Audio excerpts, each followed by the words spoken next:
kõigile tegelasi kristal ja siin on tänased 3 kaarti. Vali, kes välja oma kaart või kaardid, küsib on küsimus või küsimuse, soovib ja kuulge, mis kaartidel teil öelda on. Ja tänane esimene kaart on meil müntide 9.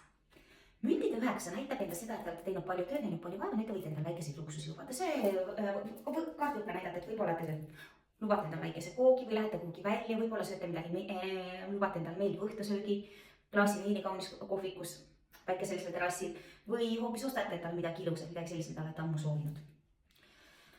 Kaart number 2 näitab, et see on mingi tsükli lõpp. Võib-olla tõesti on mingi ponnistus, et olete teinud teatud tasemele ja siin see kaartmaailm näitab seda, et kõik see, mida te olete varem teinud, see toob see tsükkel on lõppemas ja nüüd te hakkate selle eest autasusid saama. See võib tähendada ka ametikõrgendust või hoopis tunnete, et okei, et see töö on endast minu jaoks ammendanud ja hakkate millegi uuega tegelema.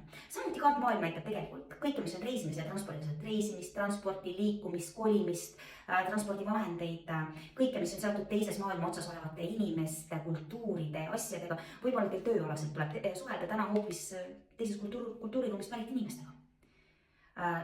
Seda näitab ka meie tänane 3. kaart, mis on tegelikult narr. Narr näitab midagi täiesti uut, midagi täiesti võõras, midagi sellist, millega te pole varem kokku puutunud, täiesti nullist alustamist. Ja kui me vaatame seda narri, siis tegelikult see võib ka tähendada tulevikutehnoloogiaid, võib-olla panete ennast mõne tuleviku või väga uue AI kursustele kirja. Teete midagi sellist, mida pole mitte kunagi varem teinud. Aga võimalik on see, et olete võib-olla kuskil jõudnud mingile tasemele, saate kas ameti kõrgenduse või hoopis otsustate, et nii, et see on minule ennast ammendanud, see ring on täis saanud, tahan midagi hoopis uuega alustada. Räägime suhetest. Suhetes, siin näitab partner väga hoolib, hindab, austab ja armastab teid. See näitab, et suhe jõuab uuele tasandile või hoopis saab läbi. Kui nüüd suhe on läbi saanud, see näitab vabanemist, see näitab vabanemistunnet, et te jätsite kõik selle, mis te vaevast selja taha.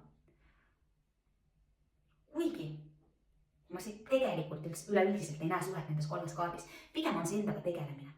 Aga võib-olla te olete hoopis lõpetamas mingeid kursuseid, need kursused saavad läbi ja nüüd te tunnete, et ma olen nõus nüüd uue osakonna elust alustama. Sellise kaardi meil tänase päeva ja seda kaarti.